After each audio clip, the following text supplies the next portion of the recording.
to hate is protected speech. Okay. Anyway, if you've just tuned in, my name is Lionel, sitting in for the inimitable, the ineffable Anthony Cumia. Let's talk about some couple of things here. One of the stories which I think is the most fascinating, and it will put people to sleep, but let me ask you something. What do you believe is the existential threat that poses, that provides an actual threat to humankind, like nothing else? What do you think that is? What is it? Nuclear bombs? No. Fentanyl? Nah. Or fentanyl. By the way, fentanyl ends in YL, like Benadryl. But they call it fentanyl. The other one, too, that drove me nuts. It's not a very long ride, admittedly. An acronym. An acronym is a series of letters that spells out a word, like scuba, radar. You know what I mean? Snafu. But ATM is an abbreviation or an initialism. It's not an acronym. Acronym is something that spells out a name, something that has a sound to it. The little things that just drive me nuts. No worries drives me crazy. No worries. No worries. That replaced no problem. Thank you. No problem. Oh, okay. It's not a problem. No worries. I'm not worried. Amazing, hilarious, amazing. We watched something the other night. I swear to God, it was if we'd had a drinking show called every time this broad says amazing, take a shot, we'd be in the ER. I don't know where this came from. So I try to get away from, I have my own particular idiosyncrasies, but the number one fear is AI, but not AI, AGI. Now, I don't know if you've been following this, but it's a great story about Sam Altman and OpenAI and ChatGPT and blah, blah, blah, blah, blah, blah, blah. Okay. Is that important? Well, sort of. And the reason why is simply this. This group, Sam did not take he didn't have any equity position. It was OpenAI, and then they had this kind of a commercial unit or offshoot that where everybody jumped in. Microsoft was an investor and all the big money went, but really it was this, I forget that term that's Bankman-Fried uses, ethically, whatever the hell of it. Anyway, these people, they were like ne'er-do-wells, a bunch of these Silicon Valley weirdos. By the way, it's not silicone either, it's silicon. Anyway, so they were not in for the money, and one day they didn't like what Altman was doing, so they fired him. And they didn't even check. And they said, wait a minute, and these people don't have any equity in this either. So who are you? This is the man. He is the man. He's it. He is to AI what Ben Shapiro is to the Israeli point of view. Ben Shapiro is it. He owns it. Certain people own it. You know, this is it. And Sam Altman owns the issue of this, of AI. So anyway, so they bounced him. A day later, Microsoft picks him up, and he's over there, and they're saying, what the did you do? Is it funny how you heard what the did you hear it? Because your mind fills in the blanks. Okay. So what does it mean? Okay. Imagine this. Okay, this is Michael. I got this at the Dollar Tree, by the way. Love the Dollar Tree. Ladies, if you're watching, great place. The missus loves to pick up a little shopping. I mean, Christmas decorations, a little gewgaws and trifles, a little. It's basically a lapidarian's dream. But anyway, let's say this is open. This is an artificial intelligence. What is it? Well, it's not here. Where is it? Well, I don't know, but let's talk about artificial general intelligence. That's the thing. What is it? Well, let me tell you what it is. First of all, it's this thing that we created. Where? Well, we started with this machine on my laptop, but it's out. It's gone. It's in the ether. It doesn't exist. It's not like you have a phone or you have this device and it's in there. And if you break the device or no, it's not there. It's everywhere. There's 4 things it does. Now think about this. Number 1, recursive self-improvement. What is that, you ask? Good question. It makes its own code, writes its own code. Stop right there, but there's more. It writes, so you create this thing, and it says, okay, that's all right, but I'm going to turbocharge me. Think gain of function for me. I'm going to rev this baby up. I'm going to make myself the most powerful thing anybody's ever seen. I'm going to come out of nowhere. You hear what I'm saying? Imagine making a bomb, and this bomb, you think it's just TNT. It turns itself nuclear, and it makes itself a gigaton thing. You say, wait a minute, I didn't do that. It did this. There was a program or a game that taught itself Persian. Recently, it taught itself, it just on its own. Nobody there spoke Persian. It did on its own. So recursive self-improvement. It writes its own code. It writes itself out of the strictures you have provided. It's out. Number 2, it knows every bit of information that is. I'm not talking Wikipedia. I mean where everybody is, their name, social security number, what they look like, what their phone numbers are. It knows everything. It has access because you have created an 800-pound gorilla with a 300 IQ that can multiply itself and replicate itself over and over and over and over and over. And there's no stopping. And it knows everything. Number 3, it knows human behavior. It knows what humans like. Guilt, fear, jealousy, sex, insecurity, whatever. It knows how to reach you. It can do whatever you want. It picks up a 1-second voice sample of your child. By the way, number 4 is it writes its own API or its own apps. Its own apps. Okay, so let's just assume this thing, and we don't know if it's good. Is it bad?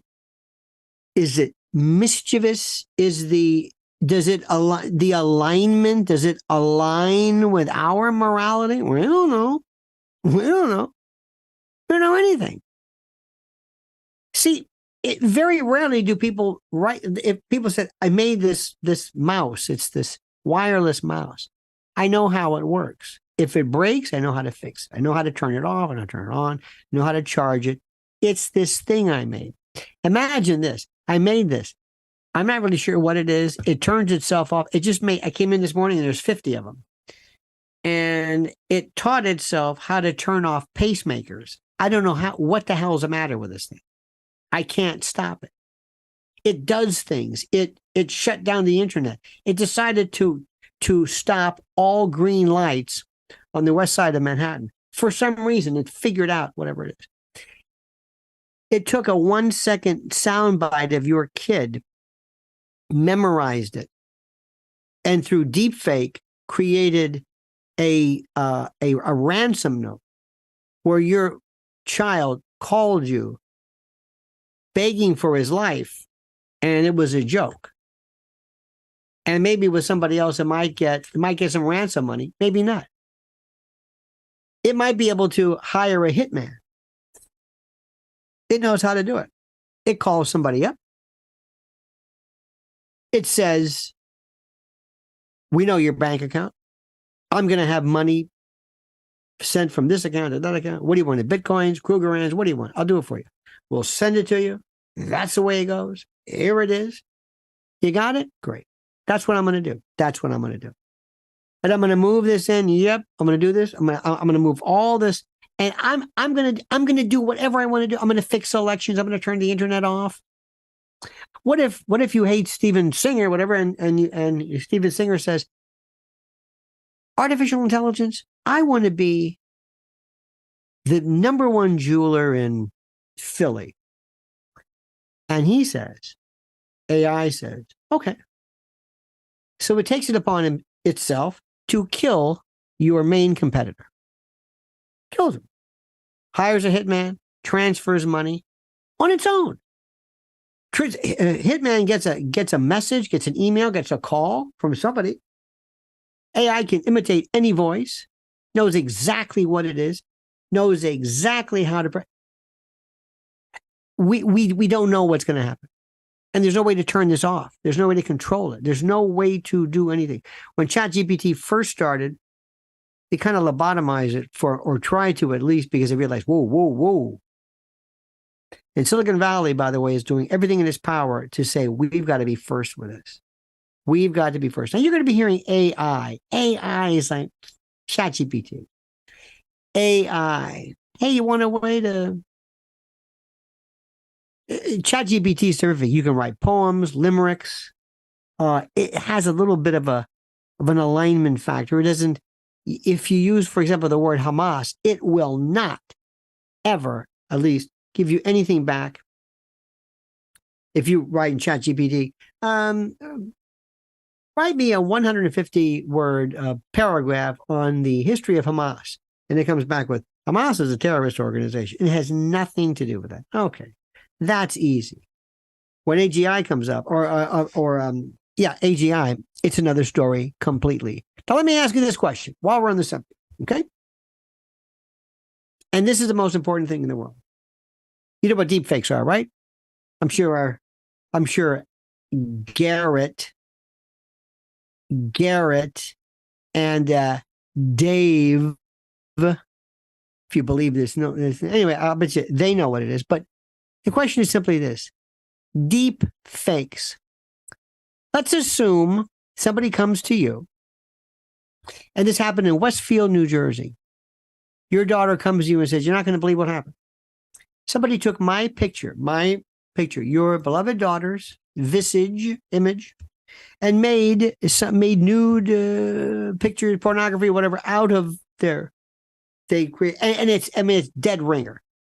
Somehow morphed your daughter's face on something that is through, they call it AI, but whatever.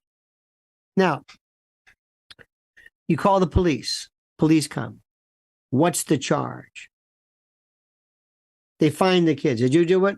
Yes, sir, I did, officer. Are you responsible for this? I most certainly am. That is my handiwork. Yes, sir. What's the charge? What is it? Excuse me, officer, yes. Fake. It's not real. It's not real. I didn't really take a picture of her. This wasn't, a hidden camera in a restroom or an upskirt or up, down, whatever it's called. It's not that. It's fake. It's like me taking a magazine picture of her yearbook picture, and I put it on top of a Playboy magazine and go, look, there you go. See? And they don't look alike, and it looks... Okay, but imagine that idea, but far more cleverly done, more expertly done. What is it? I don't know. What do you mean, I don't know? I don't know. Is it real? It's not real. It's not a depiction of an actual event. CSAM is child sexual abuse material. This is what people used to call kiddie porn. If I create images that are so realistic, so you will not believe this is not real. And it is the most gruesome and horrific of sexual activities with an infant, let's say, God forbid. Okay? What is that? Child sexual abuse material, CSAM, prevents the replication, the distribution, the dissemination of basically a crime scene. This occurred. It was a crime, and by you replicating it and disseminating it and reproducing it, you're making the child go through this again. Okay, fine. So the issue becomes, what about it? I don't know, because the law always lags behind technology. I don't know what to call it. What is it? It's not real. A deep fake. What is that? I don't know. It's fake.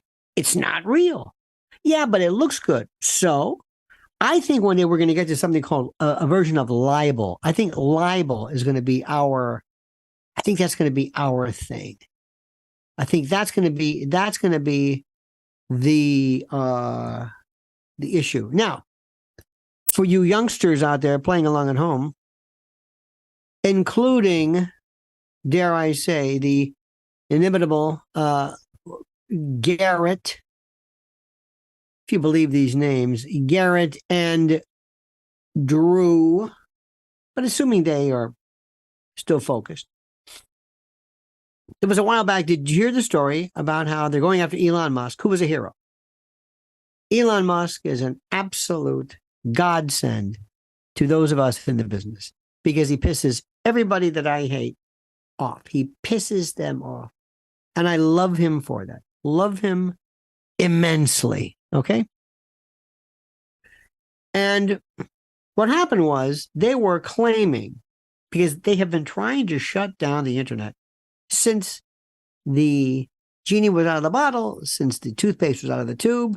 And before then, it was the most beautiful thing in the world because the First Amendment, as you know, the First Amendment prohibits, precludes, proscribes the government penalizing you. It prevents the government penalizing you directly, penalizing you, shutting you down, sanctioning you, the government. That's what the First Amendment's about. Well, up till now, people would say, well, it's not the First Amendment. It's Jack Dorsey. It's Twitter. It's Zuckerberg. It's Facebook. It's not. Yeah, but you shut me up. I'm sorry. Yeah, but I posted this thing about Anthony Cumia. I said, sorry. No, you don't understand. You've shadow banned me. Oh, well, you won't let me talk about, ivermectin or hydroxychloroquine or COVID or election denial or January 6th or whatever. You've shut me down. Well, take it up with Twitter. Well, here comes Elon Musk. He buys Twitter, calls it X. Okay, which is a stupid. Anyway, he buys Twitter. And what's the first thing he does? He releases the Twitter files. Oh, dear Jesus. And he gets Matt Taibbi and Barry Weiss, who I don't know where she is. She just took off. And Elon Musk handed over to Matt Taibbi, who is, I know he's a good guy, but you call it, Matt Taibbi. Okay, great. So they give me the Matt Taibbi. Here, Matt, here is the Twitter files. I delete all of them? Well, just work on these. Yeah, but do I get to see all of them? No, Matt. Just look at these. We're going to give you. Okay. So he does it, and he does a very good job. And lo and behold, not only is the government is dealing directly with Twitter to deliberately shut off and shut down the individual free liberty speech of individuals using, by the way, the government's using them as a proxy, the same way Iran uses Hezbollah as a proxy, the way that Qatar uses Hamas as a proxy. Their Twitter is basically the FBI, the government's, the deep state, the police states, proxy. In any event, they do this, and they hate Elon Musk. Oh my God, they hate him. So what do they do? Well, they're claiming that he has ads for various big corporations running next to anti-Semitic stuff. Now, let me stop you right there. In a side story, there was this big problem with TikTok that apparently released evidence of, or release, I should say, stories of, or excuse me, an old manifesto from Osama bin Laden. Kids for the first time never heard of Osama bin Laden, never heard of him. And these idiots, these jadruls, all of a sudden say, "Oh, this guy's fantastic! How cool! How amazing! My God, he is saying everything I'm thinking." Well, no shit. This is not exactly a novel idea. It's kind of 75 years old. This is an anti-Israel, anti-occupation, apartheid. They've been saying it's you don't need. And by the way, would you be surprised if you found out, just saying, that this manifesto from him was not true? Would you be surprised if I told you that some CIA, some intel agent drafted this and attributed to him? You don't know who Osama bin Laden is. Benazir Bhutto, who was the prime minister, president, whatever, of Pakistan, who was killed, she said, "Oh, no, he's dead. Mullah Omar got him." He also had Marfan syndrome. He probably died, they said, years ago, maybe in some hospital. He had Marfan syndrome, which is, I think Lincoln had that as well. And remember the different bin Ladens? There was the dark bin Laden, the real dark bin Laden. He was in the cinder block. Then there was the left-handed, bin Laden was left-handed. Remember the AK-47, he shot a left hand, and the other one, he's right-handed, and he just, okay. And then, of course, there was the story of, I don't know if it's true or not, but that they were meeting with his family, and he was our friend, he was our hero during the days of Afghanistan, in the war against the Russians and Mujahideen. I mean, he was a friend and not a friend. Remember Zawahiri, who was responsible, Zawahiri, the red-headed dude who was responsible for the Muslim Brotherhood, who was responsible for killing Sadat. Remember that? Of course you do. Remember how the Muslim Brotherhood was there's a wonderful documentary, if you can see it, called The Power of Nightmares.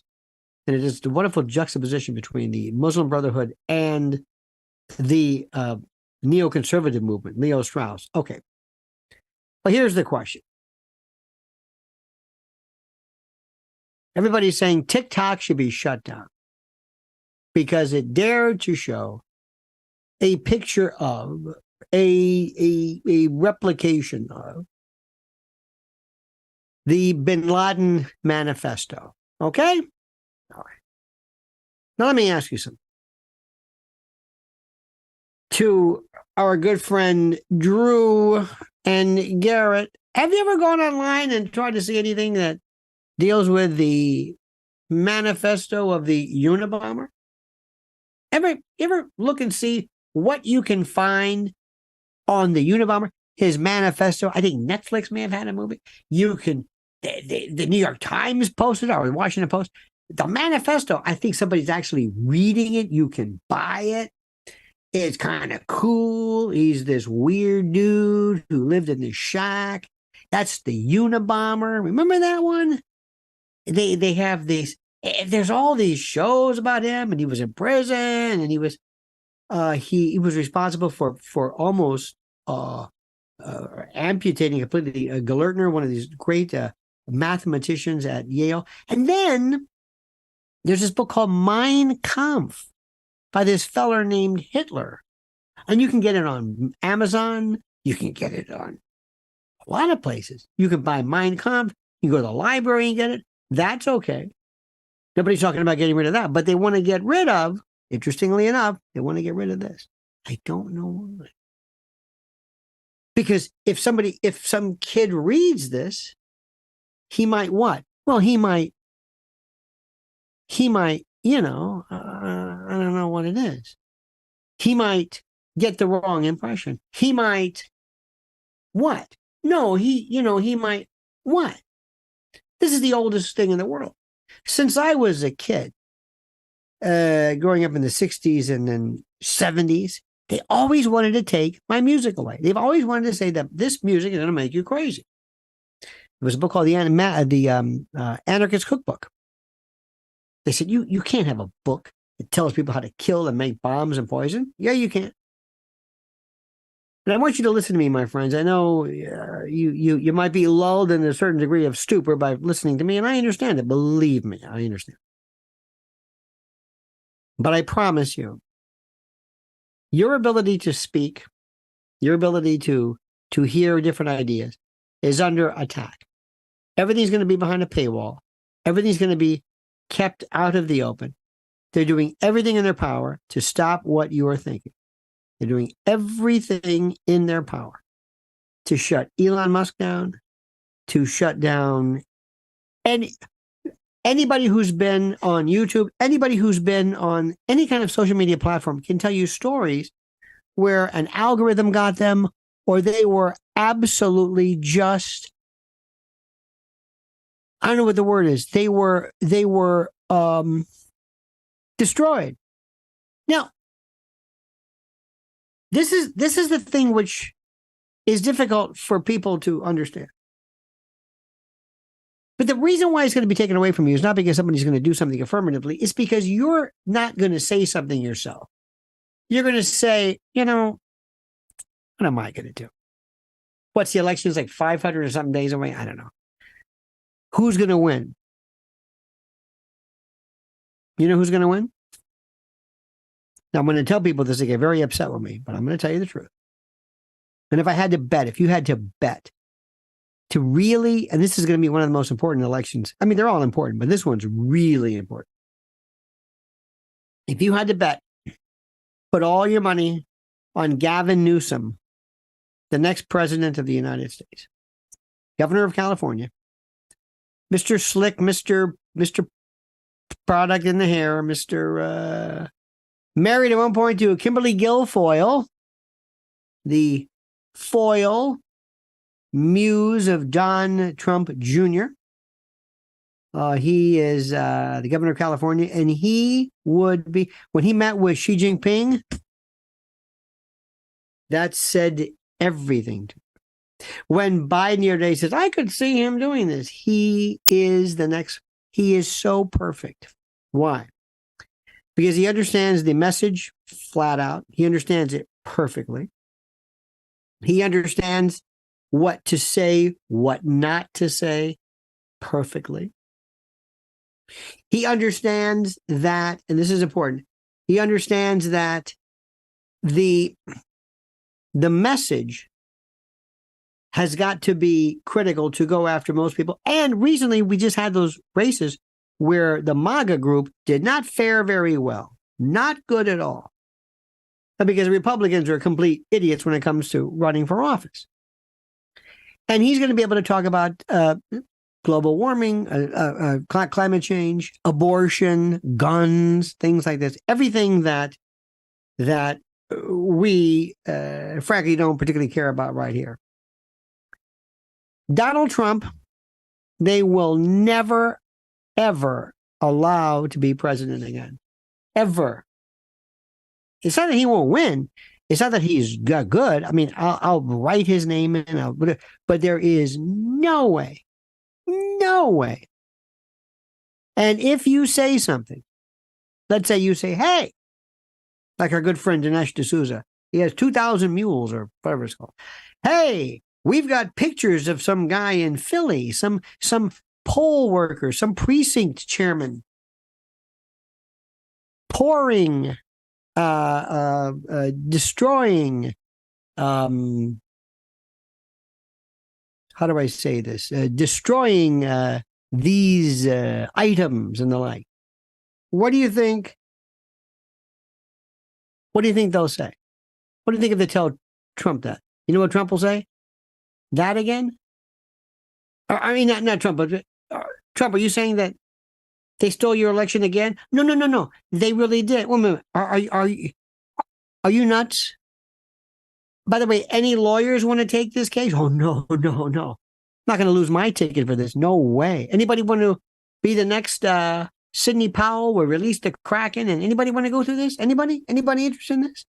Anybody? No? Anybody want to go on trial? Anybody want to be the next Jenna Ellis or Whoever these people. So believe me, they're scaring you and everybody else never to challenge an election, especially if Trump doesn't win, and especially if you know he didn't, if he had it stolen. That's number one. Number two, they don't want to hear anything about, and this is important, they don't want to hear anything about your alleging, impropriety. So that's not going to happen. He will win. He will, and by the way, he could very well win because I don't really know. I know that Trump's going to win the nomination. I don't know how he does with the rest of the country. I mean, I really don't. Trump wastes his time. Whenever Trump goes, he has a rally. He does the same rally he's been doing in 2016. They're like a roast. He doesn't tell you his worldview. He just makes fun of people. He keeps talking about his criminal cases and his law cases, his court cases, like we care. Okay. Next, Bobby Kennedy. Bobby Kennedy came out like in a blaze of glory. Bobby Kennedy. Called an anti-vaxxer. Is he anti-vaxxer? No, but doesn't matter. That's what they call him. Okay. Question.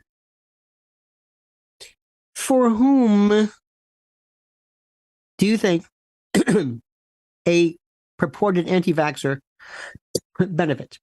Meaning, who would be more likely to follow somebody who seriously questioned the efficacy and safety of the vaccine? The answer? Conservatives. Libertarian, these types, not the left. Oh, no. They love this.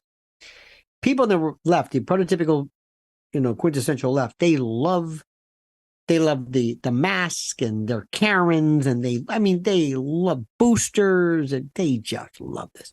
So the people who would tend to, I believe, like Bobby Kennedy would be conservatives. So that would people would pull from the Trump style. Next. Bobby Kennedy was at a restaurant in New York, Upper East Side, and he was meeting with some folks, and something came up, and he was talking about whether a vaccine or some type of a bio agent or something could be constructed that took into account the particular genome or the biological blueprint of a group of people and could target them, Ashkenazi Jews, whatever. And somehow that was, and by the way, that's absolutely a rational question, if not possible. Anyway, they took that and they twisted it and made it sound like this was anti-Semitic. So he said, I am not anti-Semitic. In fact, you will never find anybody more Israeli, more pro-Israel than me. Okay. So he went and he got Shmuley Boteach, America's rabbi, and said, let's do this kind of a barnstorming. Let's go around and you tell everybody how I love Israel and how I'm a good guy and I love Israel and I am Israel's best friend. And that's great. Well, that didn't sit well with a lot of prototypical left people who, as you know, despise Israel. And especially now. Post October the 7th, where is he? Do you see them together? No. Second question.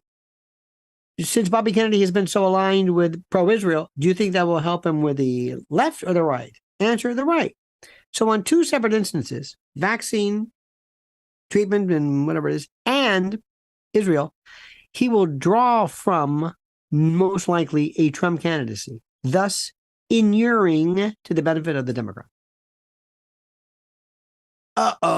Ruh-roh. There we go with that.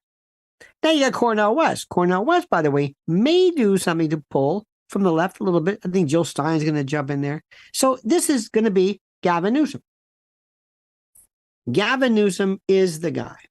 Gavin Newsom. Now, when I tell people this, I can assure you I don't like this. I don't want this to be the way. If I had my druthers, by the way, you know what a druther is? The druthers? It's a kind of a truncation of the word I'd rather. And it's kind of a portmanteau of sorts. In any event.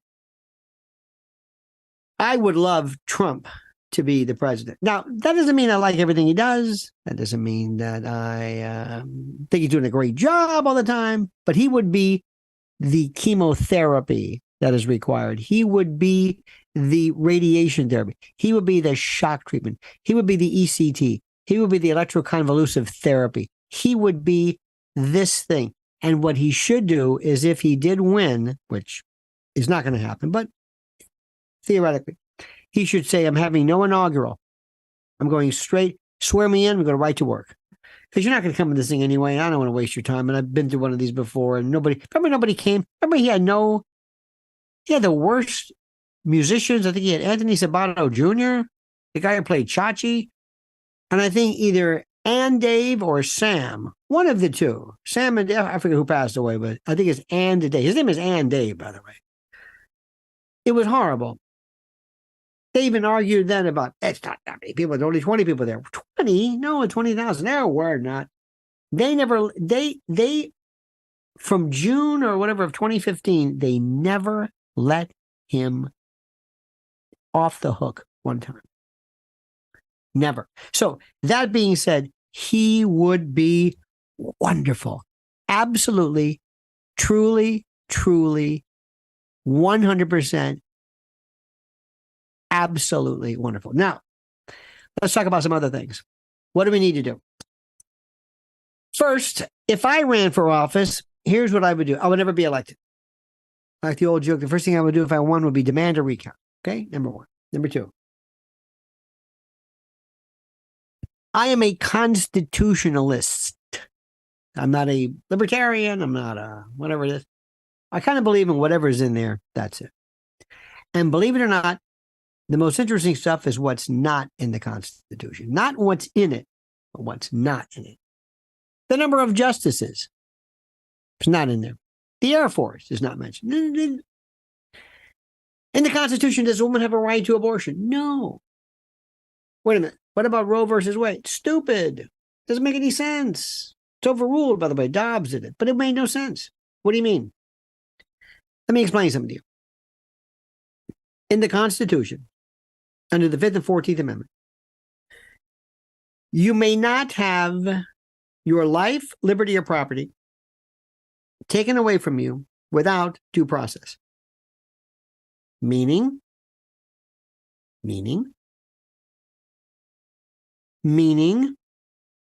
that and this is important, the Constitution never thought for a moment that you could not be deprived of life, liberty, or property, but so long as you do it with due process. Meaning, if we kill you for the death penalty, we go to court, you have due process, which means procedure. You have you have, of course, life, liberty, put you in jail for the rest of your life, and property. I can I can seize your property. Eminent domain, I can seize it. Under the takings clause or whatever it is, I can do it. That's all it said. Life, liberty, property. Boom. The only thing the Constitution ever said regarding any particular provision that could be violated by a civilian, by a citizen, is the 13th Amendment, slavery. Okay. So what does that mean? It means you have no right to abortion. None. There's no right to it. You have no right to it. Do you have a right to marriage? No. It's not in there. Do you have a right to gay marriage? No. Do you have a right to sodomy? No. It's not in there. Now, you can sometimes take something where you have no right to it, but you can apply it unfairly, improperly. For example, the right to go to school, segregation, integration, Loving Against Texas, 1967, miscegenation laws, where it was against the law in a number of states to whites and blacks to marry, but whites and Asians can marry. So anyway, make a long story short. Okay, in 1965, because Roe was 73, but in 1965, there was a case called Griswold. And Griswold involved a prohibition against contraception in the state of Connecticut. Okay. And what was interesting was it was this law. It was kind of like at the behest of the Knights of Columbus, and it was never really enforced. But anyway, somebody wanted to bring a case. William O. Douglas, the very liberal, and I believe the longest tenured Supreme Court justice ever, was listening to this very liberal, and he said, that's terrible. Now, I would have said, there's something in the Constitution that guarantees you a right to contraception, so go back to Hartford or whatever the capital is of Connecticut and pass a law that mandates it, and you'll be fine. But there's something in the Constitution. There's no federal, there's no Constitution. But go ahead and the death penalty. The death penalty is absolutely, positively in the Constitution. Life, liberty, property. Life. You can kill people. And during the foundations of the founding of the country, they kill people for any felony. I mean, like you can't believe, left and right. I'm against the death penalty. But I'm changing my mind. We'll talk about that some other time. But so I recognize that even though I may be against it, the Constitution provides it. So I can go to my state and I can say I don't want it. Abortion. There's no mention of it in the Constitution. I happen to be pro-choice, whatever that means. Meaning, I don't want to put a woman in prison for having an abortion. That's me. Call me wacky. I'm not really for it. I'm just against imprisoning a woman who wants to do that. Okay, fine. So back to William O. Douglas. So Douglas says, this is whatever. This is nuts. I'm going to come up with something called privacy.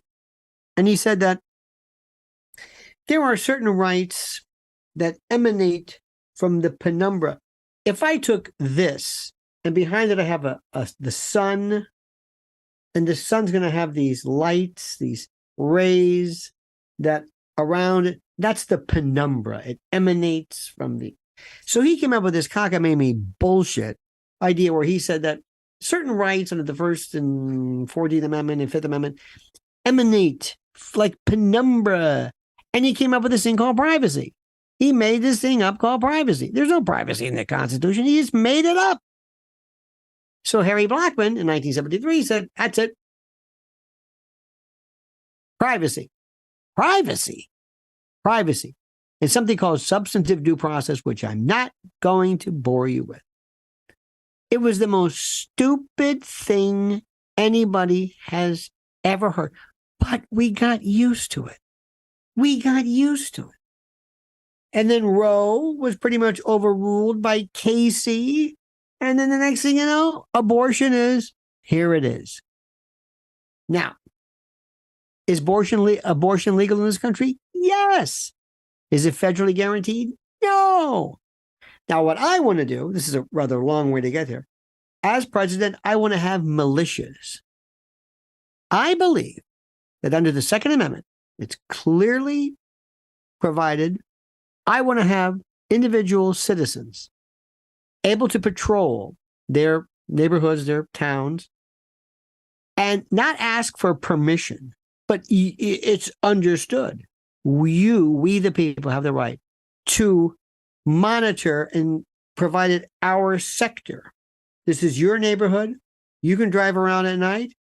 I'm sure you have people come around and drive around and protect. And you want to have guns? Okay.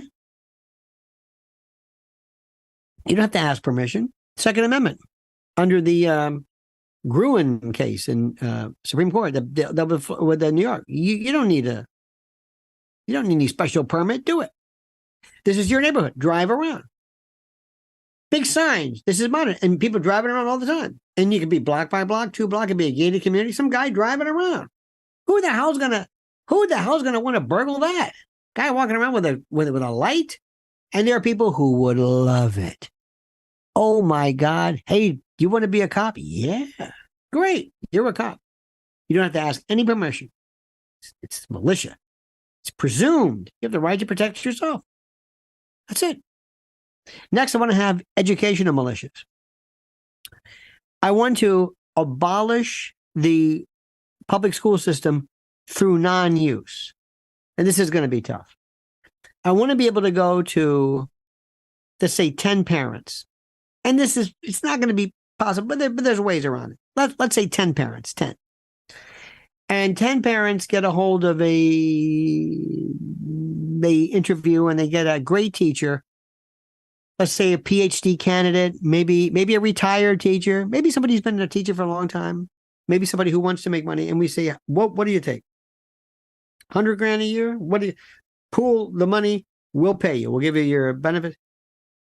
We're going to have pods. We're going to have little educational militias. You're going to come to you're going to meet maybe 3 times a week, 4 times, maybe a couple hours a day. I think there's too much school. You're going to spend a lot of your time going to museums or going playing. Kids need to play. Kids need to do certain things. And that will be, it's called homeschooling, but whatever it is. Let me tell you about playing, by the way. When you were a kid, you didn't realize how many things you did that were smart. If I gave you this, if you're a kid, and the kid's sitting there, and you hand this, and the kid looks and goes, what the hell is this? And he immediately feels spherical, weight. And there's this wonderful part of the brain right here, the parietal lobe. And it has to do with proprioceptive sensors and location, and I'm here. It's also, believe it or not, part of the God gene, where people who feel evidence of God, sometimes it's like an activity. Anyway, so this kid is here. He says, wow, this is interesting. Look, it rolls. It rolls. Rolling. And little fine-tuned little connections, rolling sphere. This doesn't roll. This is rectangular. Oh, okay, I'm digging this. All right, I like this better. Let's throw it. Now the kid's got to look. He's got to grab it. And for the first time, he has to gauge. He has to figure, okay, I'm going to throw something. I'm going to throw, a little too hard there. But I'm going to throw it. And I'm going to do all these calculations of distance based upon the way as far as I think it is, by my throwing. And the combination of calculations are through the roof. You can't understand this. Then eventually I'm going to be able to hand this pen to this person. Now, this child has been using things for so long, it'll be able to write. Do you ever see kids write today? Nobody writes. I myself am losing my handwriting. Do you ever see this? They print and this. Do you ever see me grab it's like, what happened to your hand? It's like they broke their hand. But they won't be able to write because they don't have it. And then later on, when you are doing something and you're catching things, your eyes can track. Eyes being able to track allow you to read. What are kids doing today? Hand them one of these and they do this. That's it. That's it. And everything comes at them like this. There's no depth perception. There's no gauging anything. It's just, okay. Kids are so, you cannot believe it. And the reason why, among other reasons, is that the stuff that we used to do, that we thought was because of our poverty, or we were rural, like, oh, look, he's climbing a tree. Well, they don't have much money. They just go outside and climb trees, like some arboreal, some simian thing. Look at, they're an ape, they're climbing trees. And, oh, look at this guy throwing. Oh, look, he's baseball. And